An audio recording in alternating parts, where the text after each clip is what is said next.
Saima ma'am, mute your mic. Okay.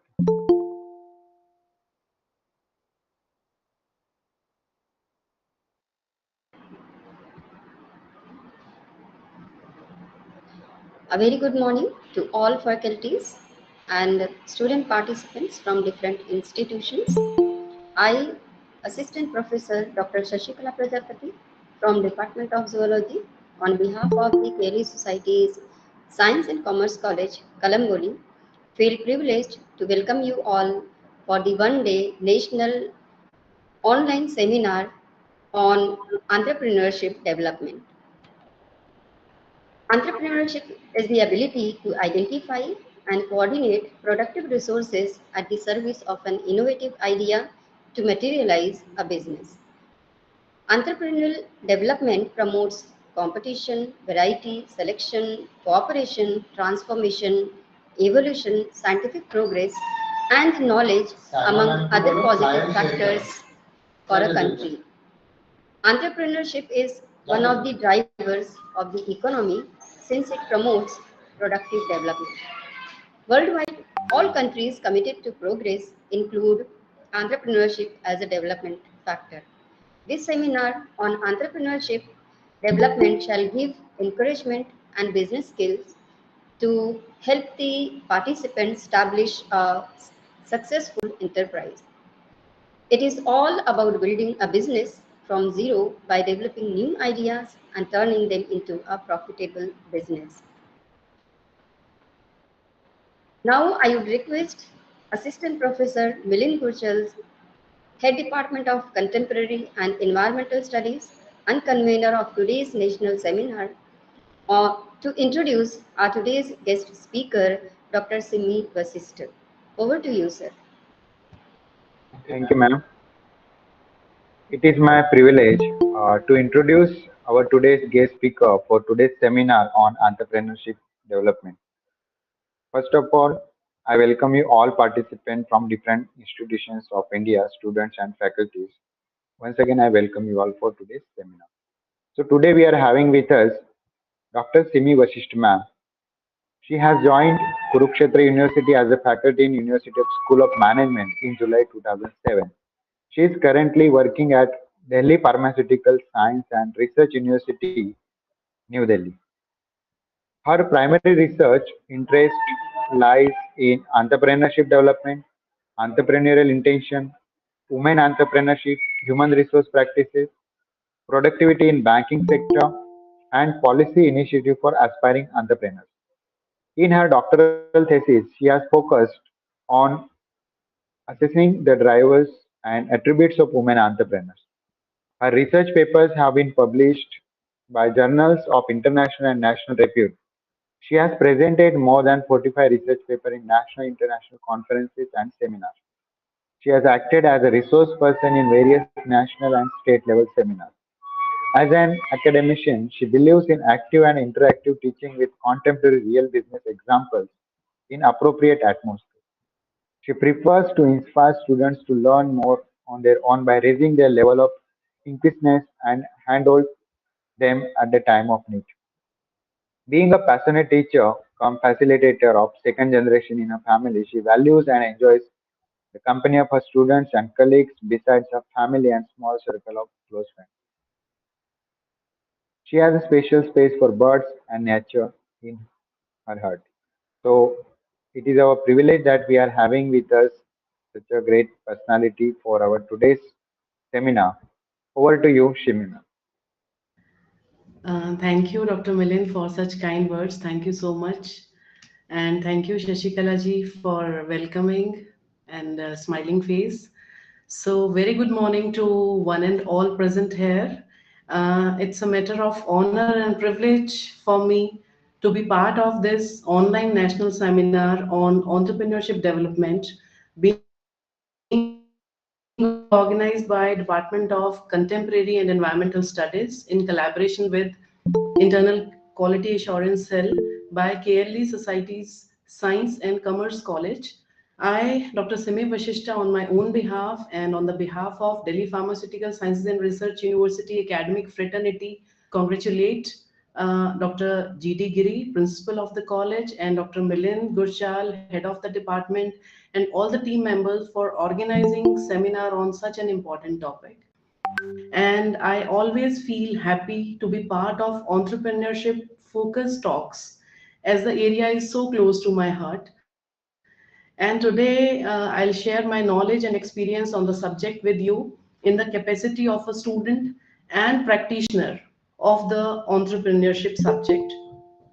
I am privileged to be among the faculty members and students who are the real stakeholders of any academic endeavor. So, with these words, I would like to seek permission to start my presentation. And for the same, I would be sharing my screen. So, Dr. Milind, please let me know as soon as it is visible. Sure, ma'am.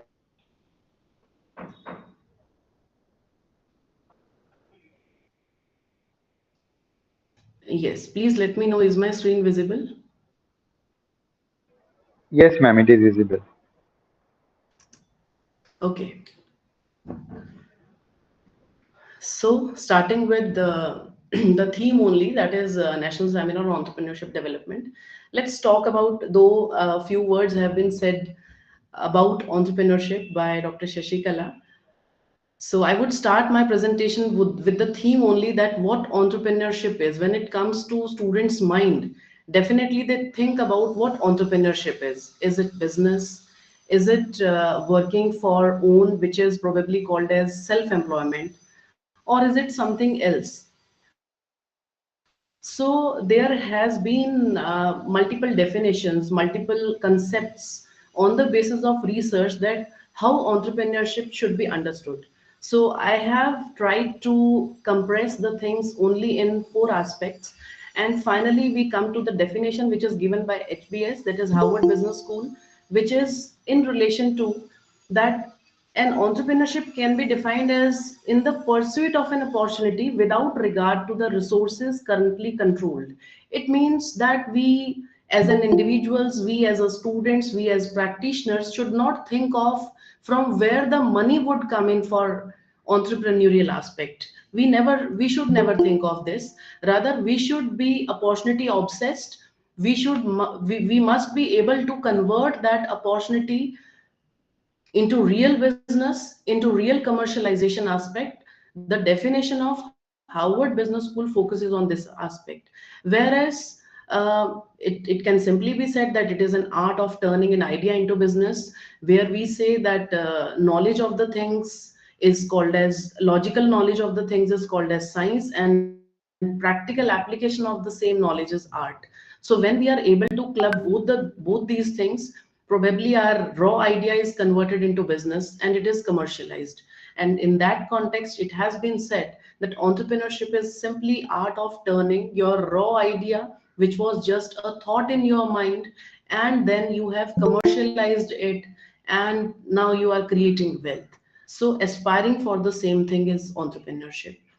If I talk about the core and full-fledged aspect of entrepreneurship, then it encompasses multiple things, where the first aspect is innovation. You can see in the third block that it encompasses innovation that gives rise to an idea. The idea must have potential economic value, which means it must be saleable in the market to the prospective customer. When we use the term prospective customer, we are talking about the customers who are having money in their pockets and they can be converted into our real customers.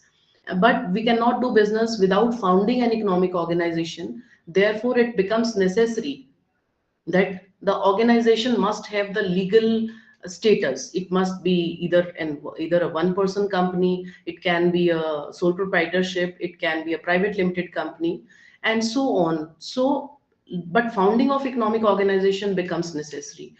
And only in that case, if we are in that case, only then we will be able to shape our idea, and we would be able to earn profits under the condition of risk and uncertainty.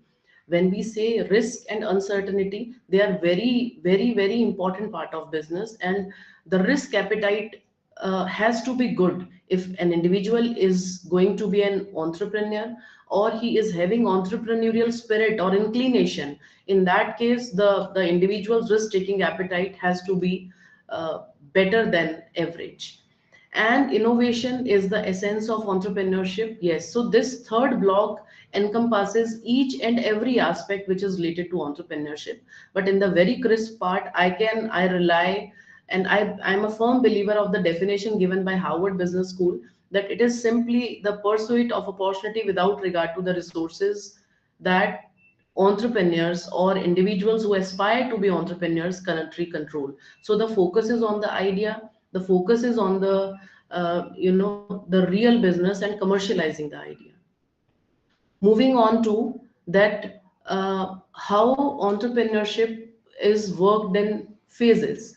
Like as if there is no idea, we don't initiate anything, we are just looking forward to whatever comes to us, let us accept it, let us do whatever comes to us. So it means we are not initiating anything and we are at stagnation stage, we are at scratch.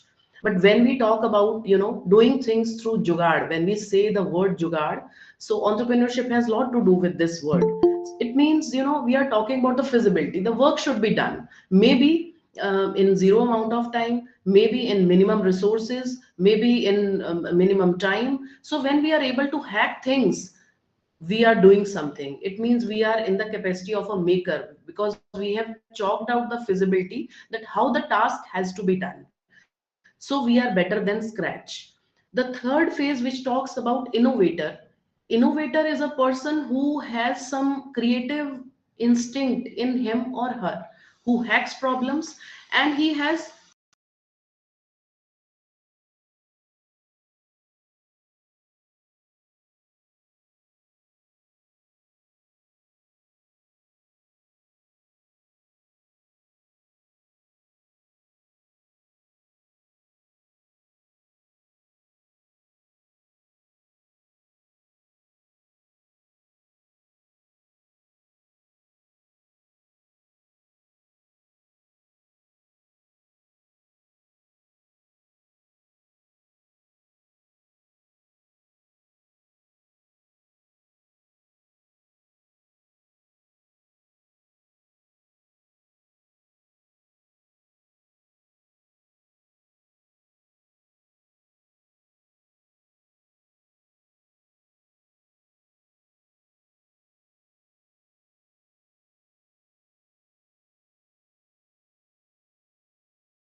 initially, when they came up with their business model, they were only focusing around the conference rooms. Gradually, they changed their positioning and they moved into another product segment, that is to give space to the journal holiday and traveler industry. That's how they have carved a niche for themselves, and their product mix is expanded now. Positioning innovation is how all other types of innovations are made possible. Initial stage in doing something novel is creating space for yourself to do it. And what position that is what position innovation does. So it is simply about repositioning. An online home rental marketplace, Airbnb example, low cost entry point for individuals looking for flexibility, flexibility in location, flexibility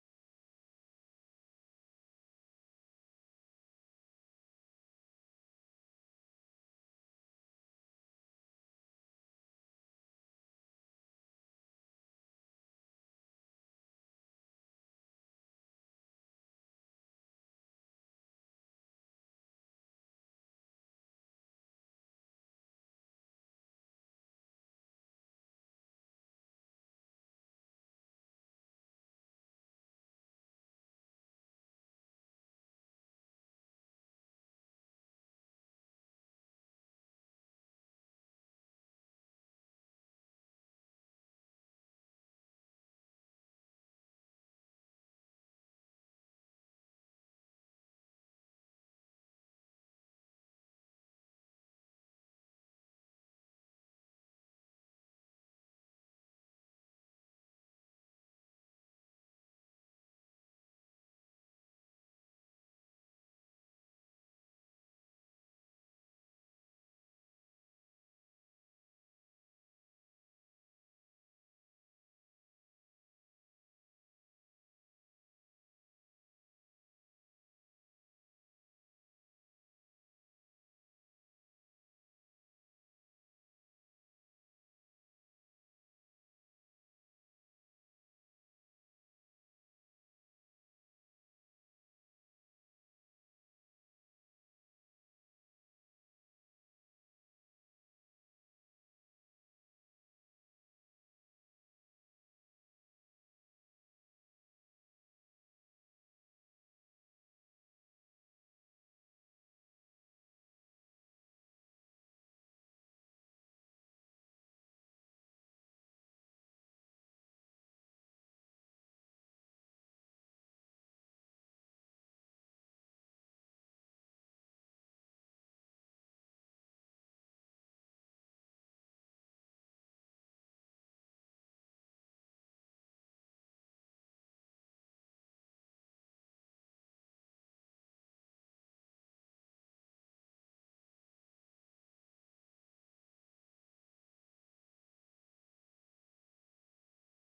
in location, flexibility in location,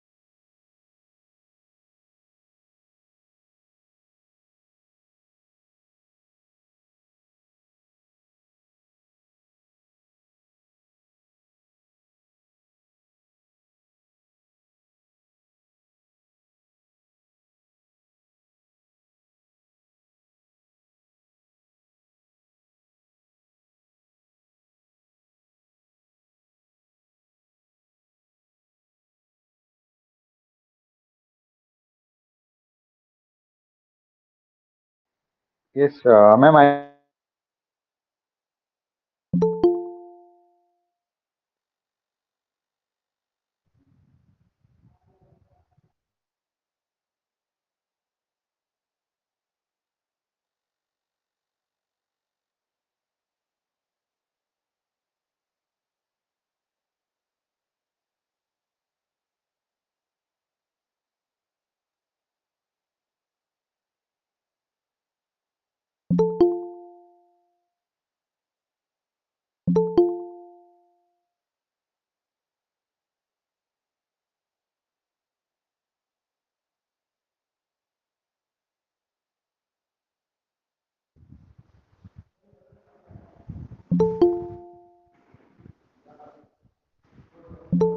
Participant, just wait a minute. There is some network issue at our resource person side.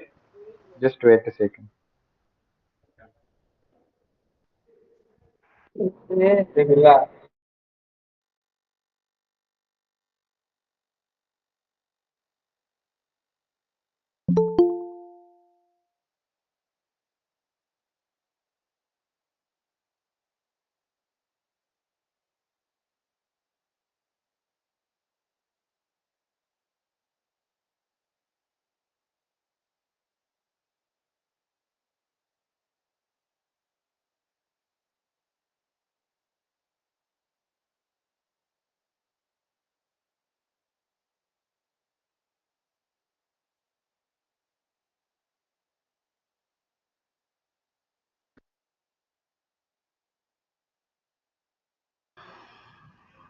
Humble apologies from my side for getting disconnected.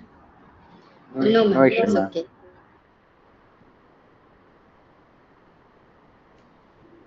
Ma'am, share the screen again. Yes, please.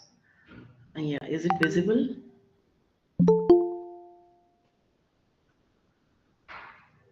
Yes, ma'am. Yes. Okay, okay, fine. So let's move further after innovation.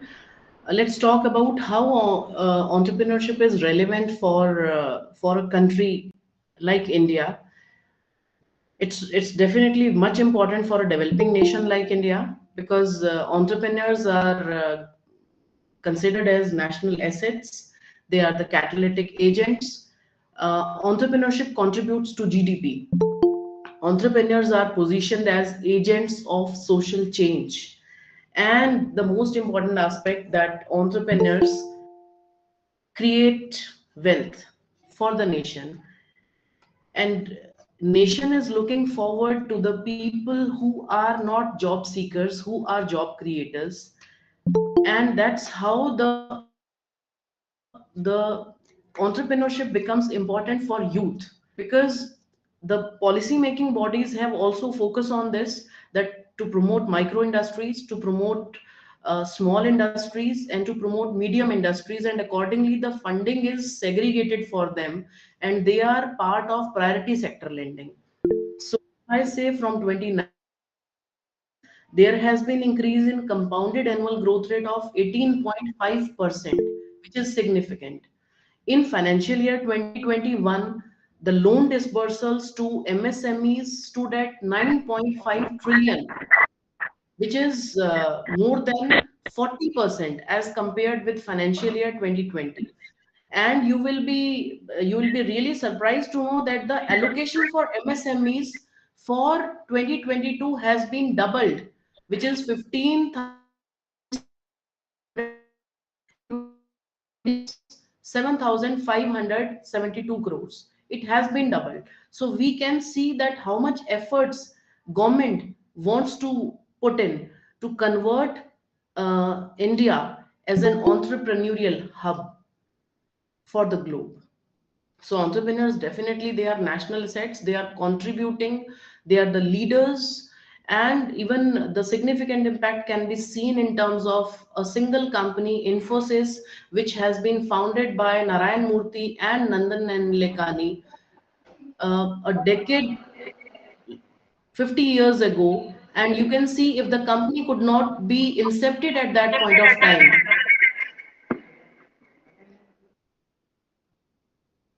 and how much job creation that company is doing. So they are placed in the category of national assets, people of national importance, and they are the real leaders who are bringing the nation on the front part. There is some echo sound. Dr. Milin, is there any issue? Yes, ma'am. We will resolving it. You continue. Okay. They are catalytic agents, that is, the change agents contribute significantly to the GDP. MSMEs contribute one third to the GDP. Agents of social change, entrepreneurs are agent of social change. The way we live, the products that we use, definitely they have been brought in by the entrepreneurs because they are the outcome of someone's thought, whose thought pattern is different from a normal person, and they are wealth creators. So, entrepreneurship and MSMEs sector contributes nearly one third to India's GDP. However, the sector is much vulnerable to the crisis, like multiple aspects which are, volatility of the market is there, and COVID-19 pandemic has been there because businesses are more and the resources that are available to them were less. So in these situations, sometimes there are issues, but still it is a major source of contributing to India's GDP, and definitely it is a priority sector for government, and it has to be.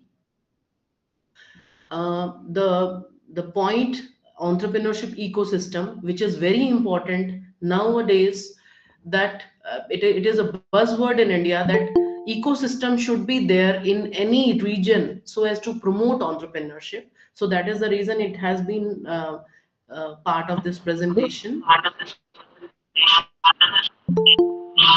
क्या चूतिया पा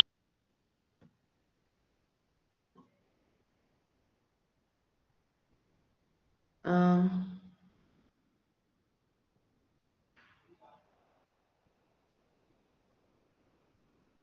You Dr. stop the Milen, presentation, ma'am? shall I continue? I think there is some disturbance. Yeah, you continue, ma'am. I think there is some mic is on by some participant in Okay, between. okay. We will So remove that. okay, entrepreneurship ecosystem is very important ingredient of entrepreneurship, because the players of the ecosystem would design how the entrepreneurship would be taken in a region or in an economy. So this entrepreneurial ecosystem has received interest recently as governments, private enterprises, universities, they have started to recognize potential of integrated policies, structures, programs, importance in contributing entrepreneurship. So these are the processes that foster regional entrepreneurship and support innovation, productivity, and employment growth. Basically, ecosystem is a union of localized culture outlooks, social networks, investment capital, the support given by the educational institutions, universities, and active economic policies that create a some supportive environment for innovation based ventures or innovative ventures. These are the players of entrepreneurial ecosystem, and you can see primarily we have six players under the model which is given by Eisenberg, and the model was given in 2011 only.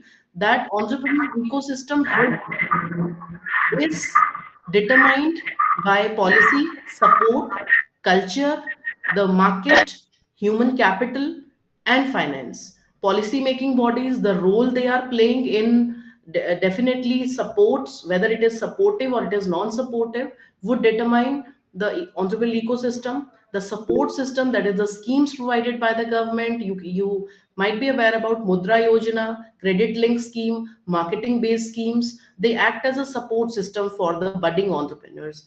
The culture is very important, that how we perceive when someone comes to us with a business idea, how we perceive a startup, how we perceive the founder of a startup is very important. Markets, that is the competition which is prevailing in the market, is it cutthroat competition, what is the degree of competition, that becomes very important.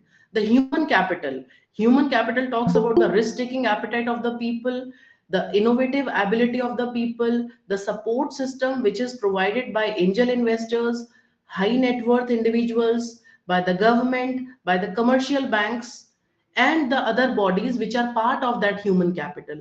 So how the mentors are helping entrepreneurs, how the institutions are helping entrepreneurs, and the technology incubation centers that are part of every educational institution, how they are supporting the ideas within the institution and from outside the institution. So these ecosystem players role becomes important when it comes to the entrepreneurial ecosystem of any region, be it India or any other progressive country. So you can see the aspect which is related to MSME's contribution. 76.27 percentage of the contribution is of micro enterprises, 3.53% is of small enterprises, and 0.35 is of medium enterprises. So the boost is given to micro enterprises, and you can see the key MSME states that at the top 20.32 percentage share is by Maharashtra, followed by 10.67% by Tamil Nadu, and further 877 by Gujarat, Uttar Pradesh, and Rajasthan. So these are the key states that are registering with the most taken initiative in terms of micro enterprises. Global entrepreneurship scenario, I would be happy to share a few slides on this. Dr. Milind, can I take 5 more minutes? Yes, ma'am, you can. Okay, thank you, thank you. So this is Global Entrepreneurship Index aspect, which is given by GEDI, that is Global Entrepreneurship Development Institution. It is a body that publishes GEI, Global Entrepreneurship Index of 137 countries, and its methodology is based on collecting the data on entrepreneurial attitudes, abilities, aspiration of the population, and then it provides weights against the prevailing social and economic infrastructure of that region. It has identified 14 pillars to come to the regional ecosystem, and on the basis of that, it provides ranking to 137 countries.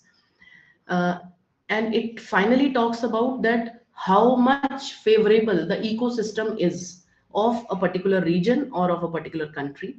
These are the rankings which are given as per GEDI statistics. You can see the score given by GEI is 83.6 to United States, followed by Switzerland, Canada, UK, Australia, Denmark, Iceland, Ireland, Sweden, France. These are the top 10 nations with highest score as per Global Entrepreneurship Index.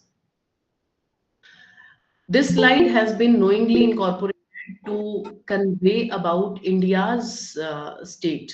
So, Global Entrepreneurship Index of India is 28.4.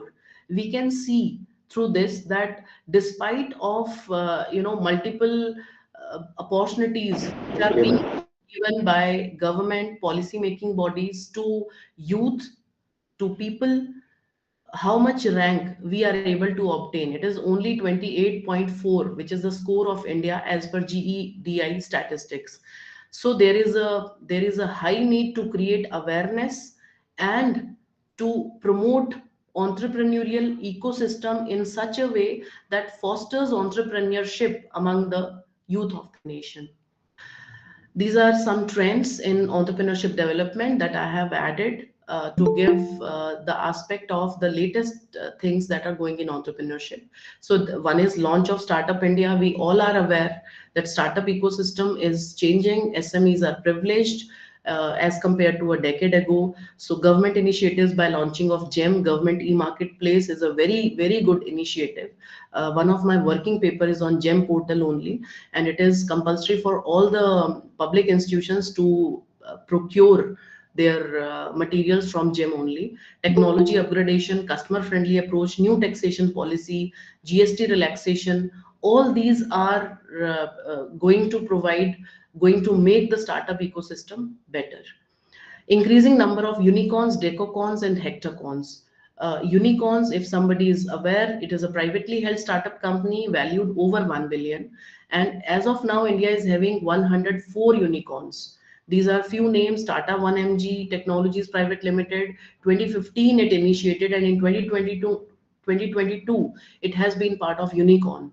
Purple, Mamaearth, CureFit, MyGlam, Vedantu, Licious, BharatPay, all these companies which have been written in this point, they all are unicorns now.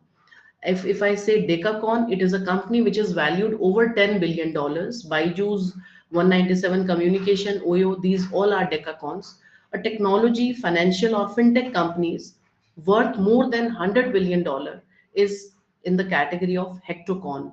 These are also called as super unicorns. So if we talk about Apple, Google, Microsoft, Facebook, Oracle, Cisco, these all are super unicorns now.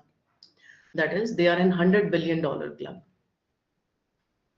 Uh, this is in the unicorns in Indian context, that how much worth they are contributing in terms of total valuation. So they are contributing $340.79 billion total worth, and we are adding new unicorns to our list every year.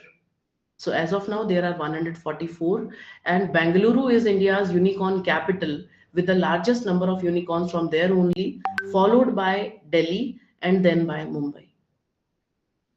I belong to Pharma University, so it's important for me to mention the healthcare ecosystem and the healthcare sector performance in terms of unicorns. So, health tech market in India is estimated to reach by $5 billion by 2023, which is growing at compounded annual growth rate of 39% post pandemic.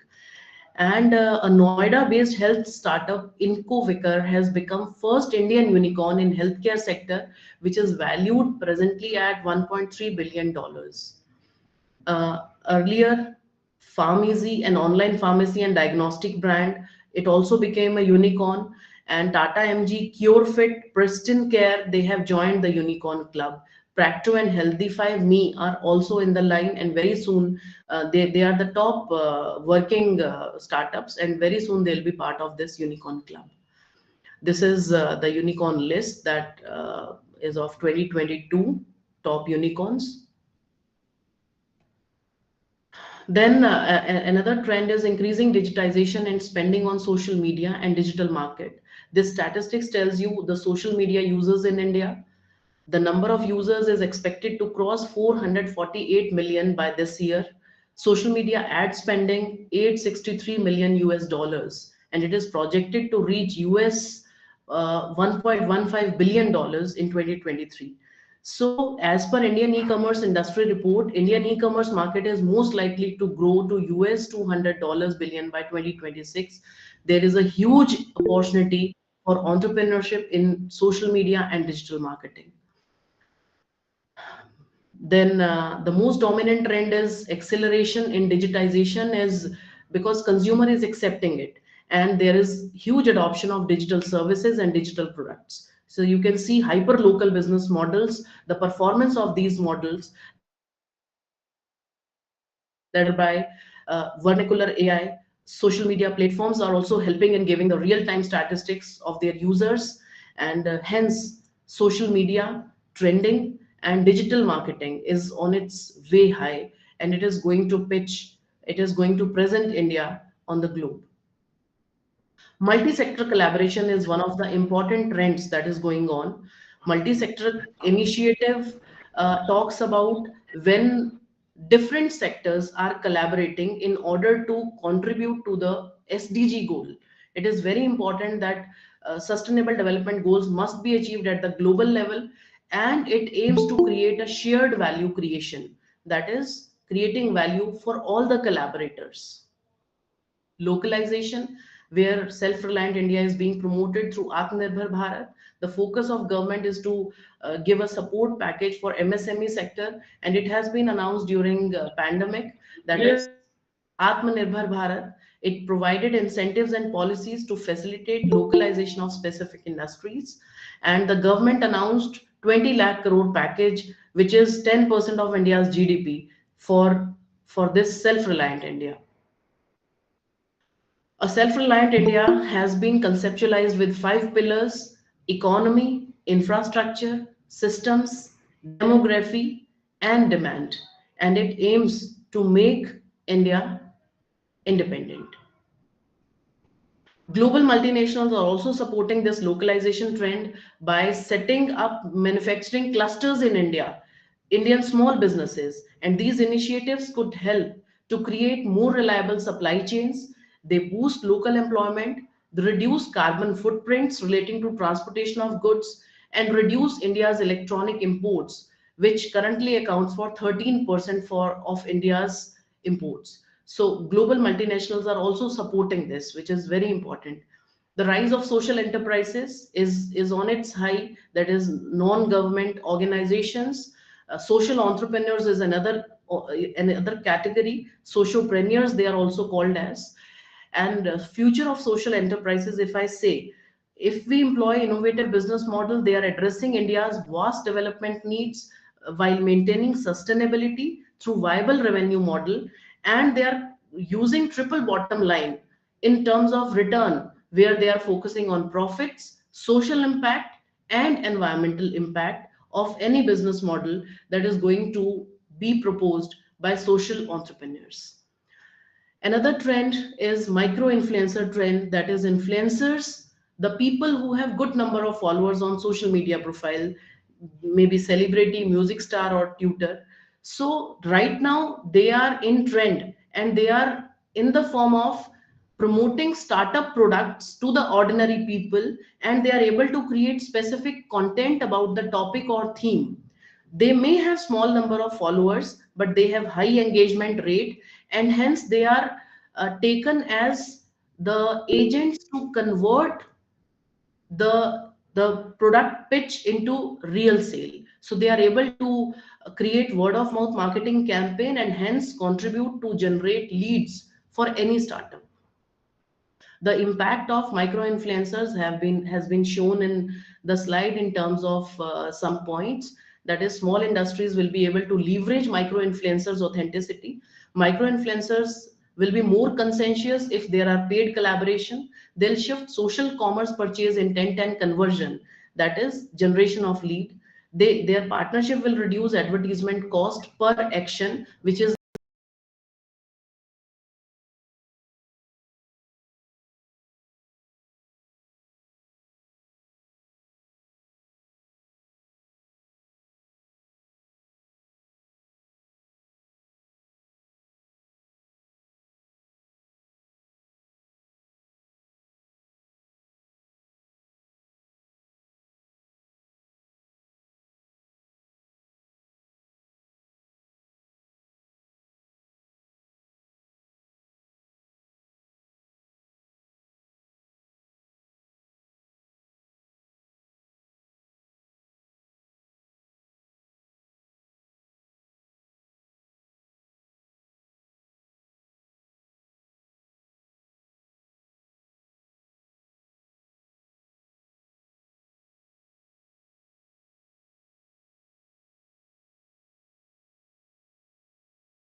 Hello, I'm audible? Yes, sir. Okay. Thank you, Shashikala ma'am. So, good afternoon to everyone, all the respected faculties and dear students, participants. I, Assistant Professor Anush Tiwari, on behalf of the KLE College, would like to propose a vote of thanks on the occasion of this national seminar. Certainly, the national seminar on the entrepreneurship development was very useful. Organizing a national seminar is a challenging task. This cannot be possible without the great preparation, wise working hands, support, and every corner and blessings. On behalf of the organizing committee, I would like to express my profound gratitude to our KLE management to support in all the possible ways to organize this conference. I am very much thankful to our principal, Dr. J.D. Giri, for his mentorship, encouragement, constant guidance, support to shape the seminar. Thank you, sir, for shaping us so well. I express my deepest gratitude to the IQSC chairman, Dr. Prakash Badalan, sir, for his sustainable approach towards equality to each seminar, workshop, conferences held in the KLE College. Let me express my deep gratitude to our Dr. Simi Vishishta for very delivering an informative session for the entrepreneurship development and for taking time out of her busy schedule to be with us here today. I believe this seminar has opened a new dimension and our association will go for a long way. We have a fortunate enough to be backed by a team of very motivated and dedicated organizing committee members. I cannot thank everyone enough for the involvement they have shown and the willingness they have expressed to take on the completion of the task beyond their comfort zones. At the end, I make an apology to those who have directly or indirectly helped us and I forgot to take their names. Hope we all meet in the next event. Thank you. Thank Thank you, you so Anuj. much. Thank you, Anuji. Thank you Thank you, very sir. much again. Thank you, So, with Dr. this, Milin. Thank you so much. yes, ma'am. Feedback link shall be shared later in the WhatsApp group, which can be filled by the participants to get the certificates. Thank you, Dr. Shashikala. Thank you so much. Thank you so much, ma'am. Thank you all. And with the permission of chair, I would like to declare the end of the session. Thank you. Thank you so much, ma'am. Thank you. Thank you. Thank you, ma'am.